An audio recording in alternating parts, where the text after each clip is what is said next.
Hey guys, Jen here with Serenity Hill Farmstead, and today I have a seed haul for you. That is not all I have. I also have some really exciting news that I will save for the end. So if you followed us in years past, we have shared the garden layout here on our backyard homestead. And then last year I started, for the first time ever, planted a garden on our farm. That garden was amazing. My tomatoes that I did here did not do as well as the tomatoes out there, but they're very different varieties and they had very different conditions. And here we had more consistent watering than we had out there. So we had some hiccups and some things that we learned from and that I'm very prepared for this year. But it's gonna look different because this is gonna be the first year I will not have a garden here in our backyard homestead because, Lord willing, we will be moving to our farm. And I know I've said that virtually every year, but I think I'm just saying it for myself. This is gonna be the year, but this is gonna be the year. We have the house, we have the plan, we have things lined up, we've got the budget, it's happening. So the only thing stopping this is God. So I have had so far 2 of my seed orders come in. I take that back, 3 of my seed orders come in. I have to place a couple more and I haven't been able to find what I want. I'm being pretty specific about some things this year, just because over the years of the last 10, 11 years of gardening, I have learned what varieties I don't care for and what varieties work better for our purposes. And then we've had some health changes with a couple members of the family, and that changes what we have to grow. So let me show you what I got. Okay, so my first haul is from MI Gardener. You guys know that I love MI Gardener. I have most of my seeds that I get are from MI Gardener. It's really quality seeds. My germination's always been excellent with them, and they're very, very affordable, and they're quality seeds. So let me show you what I have so far. For this year, I have anise. We have fenugreek, St. John's wort, cumin. This will be my first year growing this. I'm excited about this. And fenugreek too. Never grown that before. Hyssop. This I got specifically for our bees. I actually have 2 more of these, I think, but they're for, probably didn't need to get any more because it's like, what is it, 450 seeds to a pack. But I got some plants and I want them in some different areas. And you always have to have a little more to account for spotty germination conditions or whatever. So just in case. No, they're like $2, so why not? So I got more hyssop. Bees love them, love them, love them. So I want them in the apiary and around the apiary. 1 kind of sage. This is broadleaf sage. Bronze leaf fennel. Spearmint. I grew this from a start last year and we love this. I'm so glad I grew this and I had this for teas and things over the winter. Catnip. Mark was not thrilled about me having catnip, but I assured him there are different kinds of catnip, and this should not be the kind that will attract every cat in the neighborhood. So, oregano and thyme. So that's what I got as of right now from MI Gardener. There may be more, but there were some things that were out of stock that I am waiting to see if they come back in stock, and then I'll be getting them from them. If not, I may have to find somewhere else to get them from. So some of the things that I got from Baker Creek this year, we have mullein and yarrow. I got a couple of these. Yarrow, I have not found this on our land, which I'm very, very surprised about, but I haven't found it. I don't know why I got more St. John's wort, but I have more. So we got that. Okay. And I went ahead and mixed in some things. So I'm not sure what was last year and what was this year. Oh, I forgot about this. I got a couple more. From MI Gardener, I got a couple more lemongrass and some caraway. We cannot grow this year round. This is not a perennial up here in Zone 5A. But I want to try. I always grow this, or usually from start. I've never tried to grow it from seed before.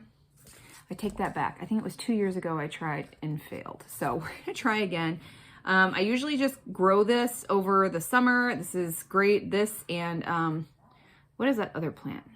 I get it from our greenhouse that we like to go to. It's like, it smells like lemon. It's not lemongrass.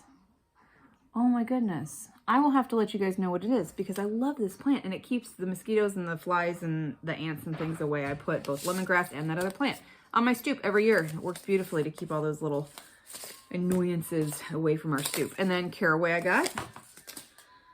And I think that was it. Okay. I also got, this is not the one, this is the one from last year, but I don't know where my other one is. I have a missing bag. Spilanthes. This was great in 2020 when we could not get to the dentist for a root canal. So this was my best friend. But don't chew on a whole one. Just take a little piece. They produce a strong reaction, let's say. Lots of salivating, very strong flavor. I wouldn't say spicy. Powerful is about the best word for it. So the last place that I have so far, that is Johnny's. This is the only thing I got from Johnny's. This is Juliet Tomato Seeds. So for a few years, someone I follow on Instagram, I think it's homestead, I think it is, raves about Juliet tomatoes. And I wanted to try them. And I have just never found the seeds and never found them locally. Well, last year, our greenhouse carried Juliet tomato starts. So I bought, I don't know how many starts it was. Maybe it was like 4 to a pack. And I bought 2 packs. And I planted those and I babied those with the intention of saving seeds. I did not save seeds, which I'm still kicking myself for. And they were amazing. They were amazing producers. I babied them at first, but life happened. And then I did not. And they thrived and they did not get blight and they had no disease. They were producing until I pulled them. They were amazing little plants. Now the tomatoes on Juliet's, they look like, you know, kind of a San Marzano, a paste tomato. They're long and thin, but these plants, this Juliet tomato plant produces like crazy. And this year I have had the best sauce I have ever made in my life. It's been delicious. It's been fantastic. I'm so glad that I got those and tried them. And from now on, Juliet is on my list to plant every single year. So Johnny's. Now these were not the cheapest seeds. It's probably the most expensive seeds that I bought. I don't remember exactly how much they are. But there's only 15 seeds in here, which is why I got 2. But this was a major change to our growing. We have learned that we've had a couple family members that don't have great reactions to tomato products. We've kind of pinned down and been working very slowly, and it's been challenging to try and figure out what has been triggers for some people and what's triggers for other people, and we're still working on it. But tomatoes is something that is definitely a trigger for definitely one, sensitivity for another one. So I'm not going to be growing as many tomatoes, and I'm not going to be canning all of the tomatoes that I normally do. I usually can somewhere between 50 and 60 quarts of tomato sauce, like pasta sauce, in a season. And then I do probably 60 plus quarts of salsa. The salsa sits okay with them. The pasta sauce definitely does not. So I don't know if I'm going to tweak my recipe, do something a little different, or maybe just not feed him tomato sauce. I'm sure he would probably prefer that. So that's what we're gonna try that. But anyway, what I'm gonna grow for tomatoes is going to be very limited this year. So Juliet, I haven't decided 100% what varieties I'm gonna grow, but Juliet is definitely on there. Another thing I got, this is our corn. We did not grow corn last year. Usually my in-laws have a big corn patch and they didn't grow it last year and we didn't get around to growing it last year. This year I definitely want to do it. So this is our peaches and cream corn that I get from our greenhouse. And some other things that I have. And I know this is supposed to be a seed haul, but I'm just excited about them and I know I'm definitely going to use them, so I'm going to share them with you guys. This is peas that I grew from last year, then I seed saved, and I'm going to grow those again. Black beans from a few years ago, several of them, I'm going to grow those. And then this is something that I have been doing for a couple years. I've been using them and I want to start incorporating them into our farm store and start selling them. So these are Luffa Seeds. I grew Luffas a couple times. See them? And woo, there's a lot. And they produce an insane amount of loofahs. And it is a huge plant, and they each loofah produces many, or has many seeds inside of it. So we do not eat them, but we do grow them, and I'm turning them into sponges. So we'll have loofah again this year. And I do have another bag in my room, but these are pole beans that I saved from last year. Oh no, these are from 2 years ago. These are my 2020 beans, what's left of them. Well, I've got these, and then I've got some, I think these are my pole beans. Yeah, these are pole beans, and then I've got rattlesnake beans. Those are delicious. Get yourself some rattlesnake beans. Those are good. And I think that's it from the seeds that I saved. I did not do good at seed saving last year at all. One thing you may have noticed, the theme in this is herbs. I have a lot of herbs. We've got 2 jam-packed little photo containers. That's how I keep my seeds. Full of herbs, and then I bought more, and I have to locate somewhere that has a couple more that I probably aren't super common, and I need to find them. Some of these I'm actually going to start soon. They have a really early start, like this.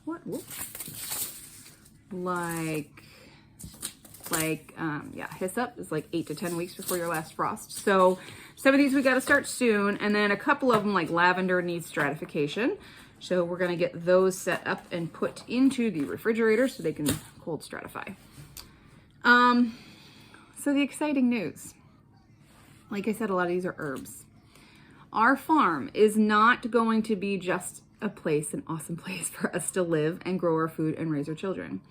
It is also gonna be a business. We are starting a cottage farm business. My plan is to get everything up and running and do all of the legal stuff and be all official this year. But we are also building our house, or finishing our house and moving. So we'll see how much of that actually gets done with the business stuff. So we may not have everything available for sale this year. We likely won't, but a lot of it will be. We will have a good chunk. We'll have local fresh herbs for sale. I'm gonna do dried herbs and tea blends for shipping. And then I will be doing local. Eventually we're gonna be like doing classes and things. It's just gonna be so much fun. In our online farm store, there are gonna be several things for sale. We'll have dried herbs. Obviously, I'm not gonna be able to ship fresh herbs. That's too complicated with the shipping, and I am not there to be able to do that. But we're gonna have dried herbs and herb blends, tea blends, things like that available for sale in the farm store. And then also all of the herbal soaps. So I have been using infused oils in my soaps, and I have been playing with a few new recipes, and we're gonna be doing a lot more of that. And that's really exciting, because buying all the herbs and things and then infusing your oils, and it takes a lot of time, and it is very expensive over time with the amount of herbs that you can use in these. So it's so exciting. So I'll share more information on that in an upcoming video. But for now, I just wanted to share that this is happening. This is finally really happening. And also I will share the rest of my seed haul when I get it. In the meantime, I would love to know what you guys are growing this year. If you are starting a new garden space, there are a lot of people that are starting new garden spaces, gardening for the first time, or expanding, or getting back into it after being out of it for a long time. So let me know in the comments what you guys are growing, and we'll see you guys in the next video. Bye.